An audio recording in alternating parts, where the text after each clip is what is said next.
vamos a meternos en la agenda judicial, pero en realidad desde la perspectiva de las y los trabajadores judiciales nucleados en la Asociación de Funcionarios Judiciales del Uruguay, que tiene unas cuantas cosas para decir por estas fechas. Está aquí el secretario general o el presidente, él ya nos lo aclarará, de ese sindicato, que es Pablo Elizalde. ¿Cómo te va, Pablo? Bueno, buen día, un gusto poder estar con ustedes y conversar con la audiencia. Soy secretario general. Secretario general, bien. Que a su vez eso nos trae bastantes problemas porque en la estructuración de las organizaciones siempre es el presidente, pero nosotros no, es al revés. Hay de todo un poco en el mundo sindical. Hay en algunos casos también figura de secretario general que tiene una determinada tarea, rol, importancia. Y a mí siempre me surge la duda cuando presento dirigentes sindicales con respecto a cuál es el cargo. En este caso, entonces, secretario general. De la Asociación de Funcionarios Judiciales del Uruguay, decía yo, que es uno de los varios sindicatos que están vinculados a la actividad que se desarrolla bajo la órbita del Poder Judicial. En el caso de este sindicato, AFJU, Asociación de Funcionarios Judiciales del Uruguay, ¿quiénes lo integran? ¿Qué tareas hacen? Nosotros, de hecho, un poquito para la historia, nosotros nacemos en 1943 y nuestro estatuto habilita a que todos los funcionarios de alguna forma puedan estar afiliados, desde jueces hasta funcionarios administrativos. Ese estatuto sigue vigente, de hecho nosotros representamos a los administrativos, representamos a los técnicos profesionales no jurídicos, o sea, a jueces y actuarios, y bueno, y también a otros técnicos en el área profesional. De hecho, incluso también tenemos afiliados al sindicato a jueces, tenemos afiliados a actuarios y a defensores, porque nuestro estatuto así lo habilita. De hecho, nosotros representamos a mucha gente. De más o menos unos de funcionarios administrativos, nosotros tenemos la representación de casi el 85% de los trabajadores y las trabajadoras, y con otras afiliaciones, que eso no quiere decir que tampoco puedan estar afiliados a otras organizaciones de profesionales, también los representamos. O sea que la representación es bastante amplia. ¿Cuánta gente se desempeña como personal administrativo en el Poder Judicial? Actualmente andamos en el entorno de los 3.200, 3.100, eso es relativo. O sea que hay más de 2.000 y pico de personas afiliadas que desempeñan esas tareas a la AFJU. Claro, 2.800, 2.900 personas son los que están actualmente afiliados a la AFJU. Eso es interesante porque, bueno, que es lo que habilita que nosotros podamos discutir todas estas problemáticas porque las conocemos muy bien.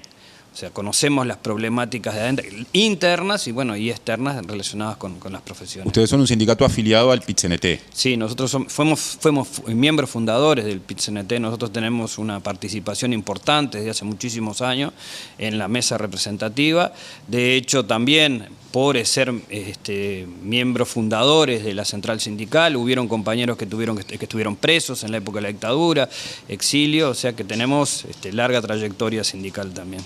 Yo decía que hay un conjunto de organizaciones sindicales vinculadas a distintas tareas que se desarrollan bajo o en la órbita del Poder Judicial. Por ejemplo, la Asociación de Defensores Públicos del Uruguay, ADEPU, la Asociación de Informáticos Judiciales del Uruguay, ASIJU, la Asociación de Actuarios Judiciales del Uruguay, ADAJU.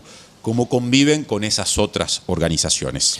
Nosotros en líneas generales tenemos muy buen relacionamiento entre ellos. De hecho, incluso hasta con la Asociación de Magistrados, que son los jueces. Que no está vinculada al PIT-CNT. No, sí. No, los únicos vinculados al PIT-CNT somos nosotros. Los únicos. Los únicos. Los otros son asociaciones de profesionales que se nuclearon por sus particularidades. De hecho, como decía, el estatuto nuestro en su momento, cuando nacemos todos juntos y a lo largo de la historia fue que se empezaron a separar. Incluso específicamente la mayor cantidad de generación de estas nuevas asociaciones fue luego de la dictadura luego del 85 para acá, ¿no? Algunos antes, otros por ahí, pero bueno, hasta ese momento estábamos todos bajo la AFJU, que siempre tuvo una visión clasista, ¿no? Nosotros siempre nos reivindicamos como trabajadores, más allá que trabajemos en la administración pública o en una oficina, nosotros somos trabajadores y trabajadoras. Y eso es una visión que se ha mantenido durante todo el tiempo en el sindicato. ¿Y qué planteos están realizando en este momento de elaboración de un proyecto de ley de presupuesto? Nosotros actualmente lo que estamos básicamente reclamando es que al Poder Judicial en su conjunto se le duplique el presupuesto. De hecho, nosotros estamos reclamando que no puede ser, no puede pasar más lo que pasó en el último periodo de gobierno, que llegó que al año pasado fuera la asignación más baja de toda su historia del Poder Judicial. Estamos hablando de que el 1,03 del presupuesto nacional se dedicó al Poder Judicial. Para tener más o menos una cuestión como para comparar, el Parlamento Nacional tiene más o menos la misma asignación presupuestal que el Poder Judicial. El Parlamento tiene 500 funcionarios y 2 sedes. Nosotros tenemos 500 sedes y casi 4.700 y pocos funcionarios.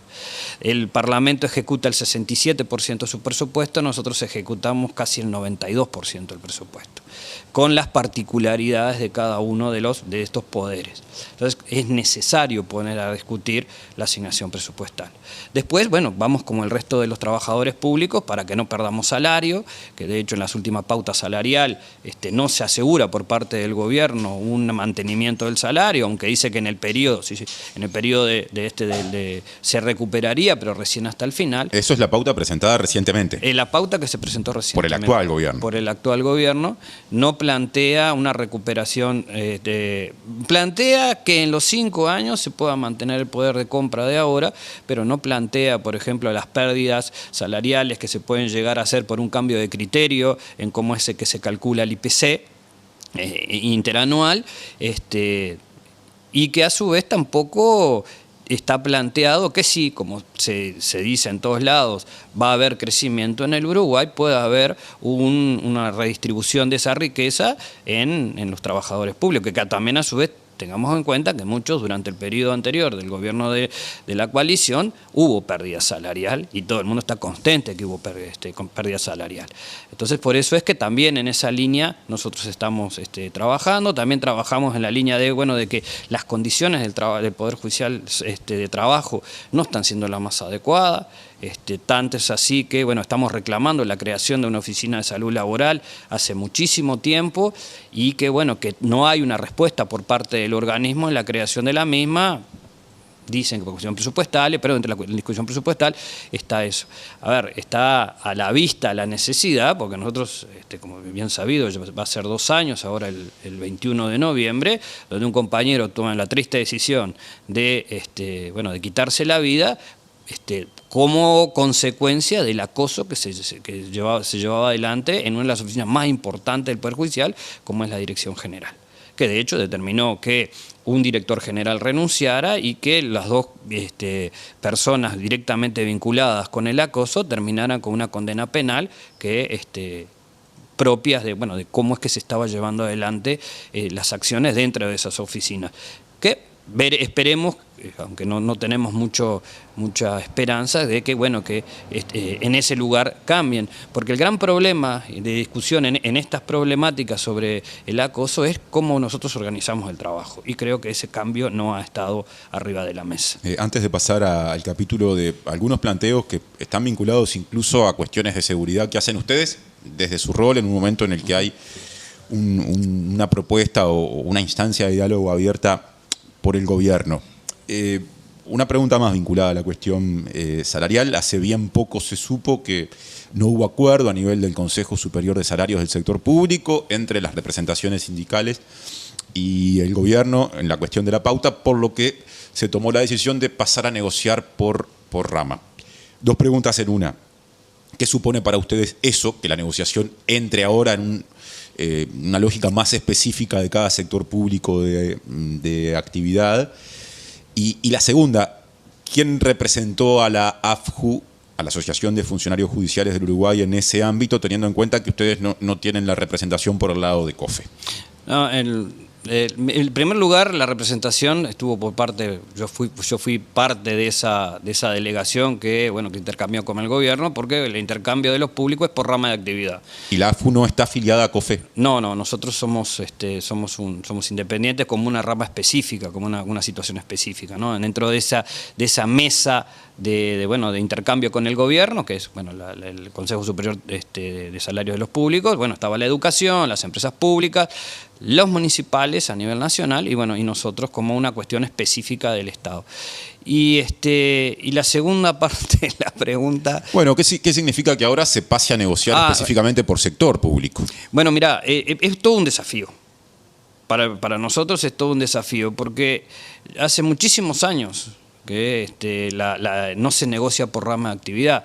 A raíz de bueno, un largo conflicto que hubo por una cuestión de equiparación salarial, te estoy hablando ya por el 2011, por la no resolución de esa problemática que tenía que ver con un enganche relacionado, sí, que eso determinó en un largo conflicto, que después, bueno, hubieron distintas instancias que recién con el gobierno de la coalición es que se logró llegar a ese reclamo del 26%, no había un encuentro para discutir en las ramas lo que estamos hablando, condiciones de trabajo, salarios, con la particularidad también de que es el Poder Judicial y que si bien tiene la potestad de enviar su presupuesto, siempre queda subsumido a lo que el Poder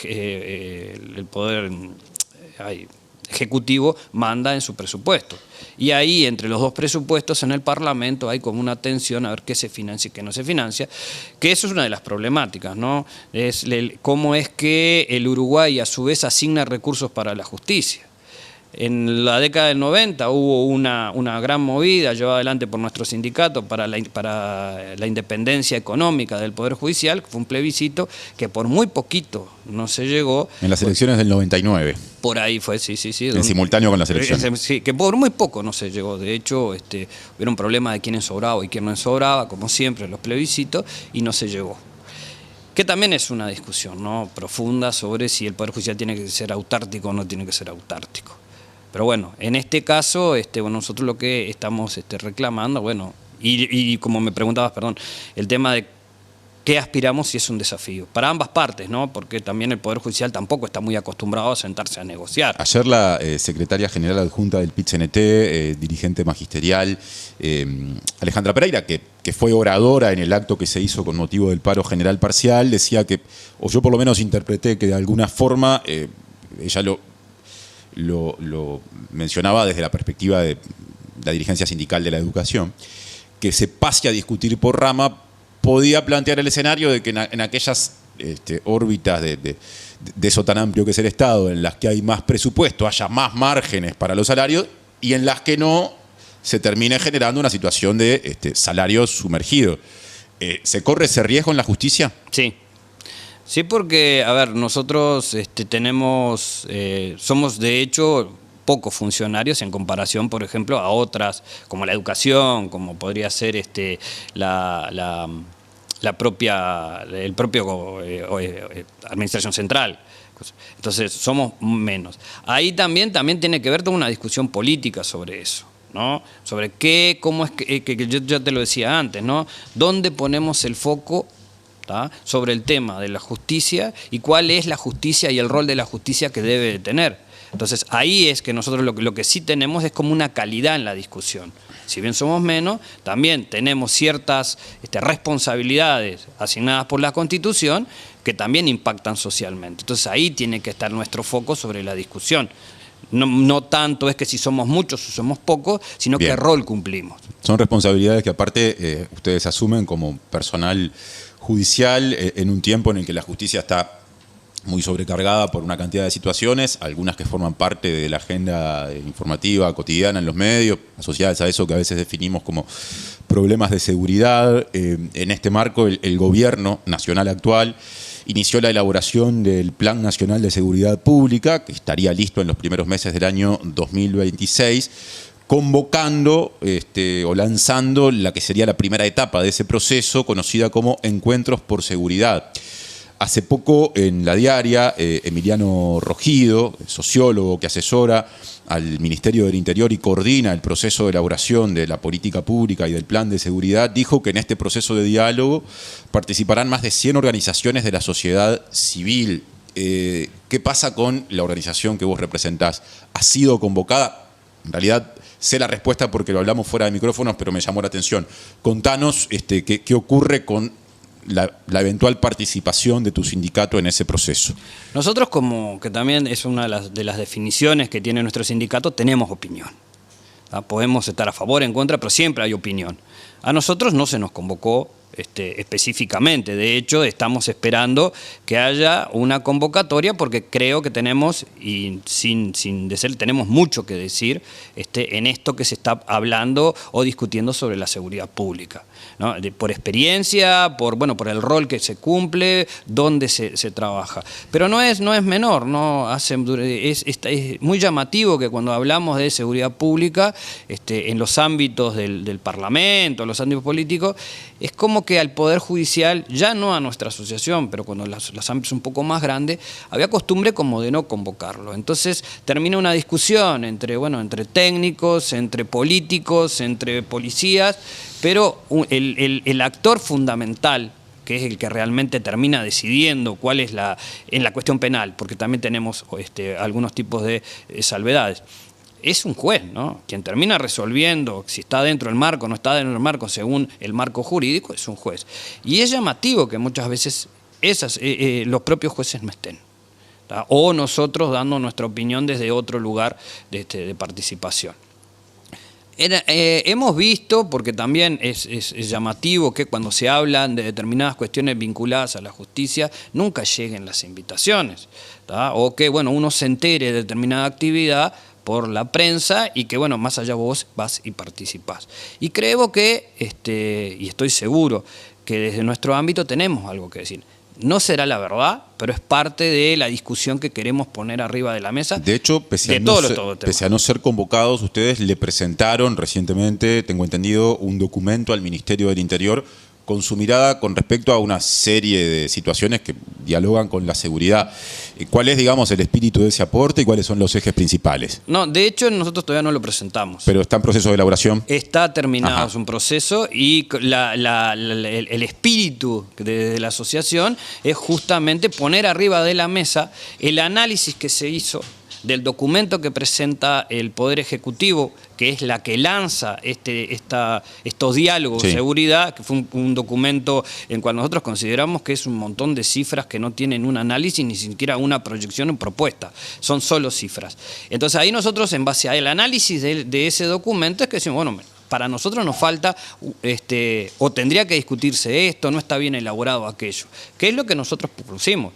O sea, siempre vamos a proponer ese tipo de visiones, de miradas. Ese documento tiene, distintas precisiones, más allá de que no ha sido presentado formalmente, tenemos algunos destaques, ¿no? Por ejemplo, en un pasaje señalan que la tasa de homicidios se duplicó entre 1990 y 2024 y que desde el año 2018 se ha mantenido en niveles elevados, entre 10 y 12 homicidios por cada 100.000 habitantes, lo que duplica el promedio mundial. ¿Cómo impacta eso en el trabajo de ustedes? Bueno, ahí incluso tenemos hay otras discusiones que tienen que ver nosotros. Muchas veces se discute sobre la calidad de las cifras, ¿no? El problema es que dónde vos pones los focos. Nosotros tenemos mucha experiencia porque en definitiva los homicidios terminan en las morgues, ¿tá? Analizándose donde hay la pericia específicamente, y eso impacta fuertemente. Por ejemplo, uno de los lugares donde mayor trabajo hay en relación a las morgues, aparte de Montevideo, que por la cantidad, es Rivera, por ejemplo, donde muchas veces, por las particularidades de Rivera, se hacen mucho más autopsias que después de repente en otros lugares del país. Que también hay problemáticas vinculadas a la falta de recursos, ¿no? que determinan muchas veces traslados de un lugar al otro para hacer pericias, cubrir esas pericias, demoras en las pericias. Pero ¿dónde nos impactan? Nos impactan en las morgues, por ejemplo, específicamente, y en las problemáticas que subyacen después de un homicidio, ¿no? Pero hay un dato que es bien interesante que quiero que un poco se quede arriba de la mesa, porque en la discusión general y lo que impacta más en la prensa son las situaciones de carácter penal. Y eso es una cuestión incluso de discusión profunda. Pero no es la mayoría de los expedientes que se generan en el Poder Judicial. Si yo te dijera que esos expedientes son solo el 10%, de la generación de expedientes que anualmente andan en torno de los 200.000 expedientes anuales de todas las materias, y donde está fuertemente impactado los expedientes o las problemáticas es en familia y familia especializado. Esas dos materias se llevan más de la mitad de la generación de los expedientes. Y eso también tiene que estar arriba en la mesa en la discusión sobre sistemas de justicia y la relación que hay y dónde se quiere impactar con el presupuesto que se quiere asignar. Pasando a otros asuntos que también mencionan en el documento que están elaborando, la situación del crecimiento de lo que se define como crimen organizado. Hay referencia a que Uruguay ha dejado de ser solo una zona de tránsito de drogas para convertirse en territorio de acopio y consumo. ¿Cómo se refleja eso en el sistema de justicia? Y sobre todo, ¿qué anticuerpos hay, si los hay, según ustedes, para evitar infiltraciones de esos grupos criminales que tienen mucha capacidad y poder económico en el sistema de justicia? Y ahí también volvemos nuevamente a ver cómo nosotros generamos los mecanismos para que esa presión no llegue. Actualmente lo que se ve y cómo impacta toda esta problemática es cómo es que los jueces penales, en este caso, pueden resolver o no. Pero también es claro que hay que discutir que hay partes del sistema de justicia que nosotros no está dentro del Poder Judicial, ¿tá? Luego de la reforma del Código del 2017, todo lo que vendría a ser la investigación de los problemas penales está a cargo de Fiscalía, que no es parte del Poder Judicial, es parte del Poder Ejecutivo. ¿Cómo blindamos las situaciones? Y yo creo que darle las garantías a los jueces que puedan fallar, que creo que actualmente las hay, pero tiene debilidades que tienen que ser atendidas, que tienen que ser muy atendidas, porque si no, sí hay riesgo de que las presiones que se ejerzan sobre los magistrados y sobre los operadores del sistema de justicia sean grandes. ¿Y qué pasa con lo económico? Muchas veces se dice los salarios tienen que ser muy buenos para evitar que esa infiltración se represente o se dé a través de dinero, ¿no? Y bueno, ahí es donde tiene que estar puesto un poco el foco, ¿no? O sea, tiene que haber un refuerzo de los salarios para que al menos las tentaciones puedan ser combatidas. Entiendo. Sobre el cierre, dos temas, porque estamos muy pasados de tiempo, pero son muy importantes. El primero, ¿qué posición tienen con respecto a esta idea impulsada por el actual gobierno de crear un Ministerio de Justicia y Derechos Humanos? Nosotros estamos en contra. ¿Por qué? Y en primer lugar es como ¿por qué estamos en contra? Porque tiene que discutirse una política general. Yo creo que está mal puesta la discusión si ministerio sí o ministerio no. Y que también a su vez quien lo pone arriba de la mesa es el sistema político, y creo que todo lo que tiene relación con nuestro marco de... Porque ¿qué es la justicia? La justicia es las normas que nosotros como sociedad acordamos para poder tener una vida de alguna forma ordenada, ¿no? Está la Constitución, está el marco normativo, y eso es lo que la sociedad se dio como una forma de relacionarse. El Ministerio de Justicia en el Uruguay hubieron dos nada más, y los dos en dictadura. Una en el 1800, en la dictadura de la Torre, y otro en la última dictadura militar. No es un dato menor, porque incluso está cultural. Todo el desarrollo democrático del país y la construcción del país con el que tenemos actualmente, se dio en ámbitos sin un Ministerio de Justicia, con una real separación de poderes. Hay también en eso toda una cuestión hasta de alguna forma ideológica, donde se están planteando, por ejemplo, que esto no es nuevo, ¿no? Ya en el consenso de Washington, donde se estaba profundizando las políticas neoliberales, había toda una política de debilitamiento de los poderes judiciales. Ahora, Pablo, sobre el cierre mismo de la entrevista, hay quienes, defendiendo la idea de creación del ministerio, dicen: ese ministerio no tendría ninguna función jurisdiccional, simplemente agruparía a una serie de servicios, por definirlo de alguna manera, como la Defensoría Pública, el Instituto Nacional de Rehabilitación, abogados y abogadas que se desempeñan ante juicios internacionales, y el Poder Judicial seguiría controlando el funcionamiento de la justicia desde la Suprema Corte hacia abajo, llegando al último juzgado de paz, como para asegurar que no se busca reproducir lo que pasó en las dos dictaduras mencionadas. ¿No es ese un argumento de peso? Lo que pasa es que ahí también tenemos que ver dónde están puestas las garantías, ¿verdad? porque también en el diseño institucional tiene que ver cómo es si vos limitás o no limitás al Poder Judicial, o si vos en el fondo no estás socavando la garantía del ciudadano. Por ejemplo, en eso que vos acabas de enumerar, todos son... Está bien, el Poder Ejecutivo está planteando que tenga sus autonomías, pero todo depende del Poder Ejecutivo. Y el Poder Ejecutivo, bajo la égida del mismo ministro político, va a tener la política hacia las cárceles, hacia la Fiscalía y hacia la defensa. Quiere decir que va a tener la misma política, el mismo actor político, va a tener la misma perspectiva para el que acusa, para el que defiende y para el que tiene preso. Y a su vez tiene a la herramienta para poder perseguir el delito, que es la policía, también bajo su mando. Pero no a quien juzga. Y no a quien juzga.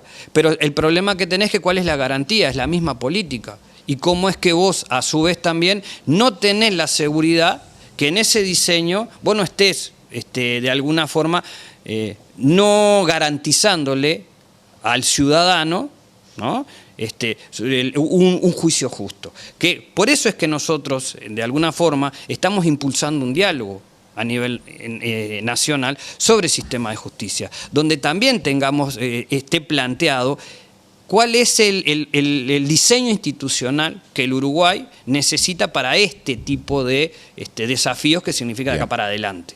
Pablo Elizalde, secretario general de la Asociación de Funcionarios Judiciales del Uruguay, muchas gracias por la visita a la mañana de La Diaria. No, gracias a ustedes por el espacio.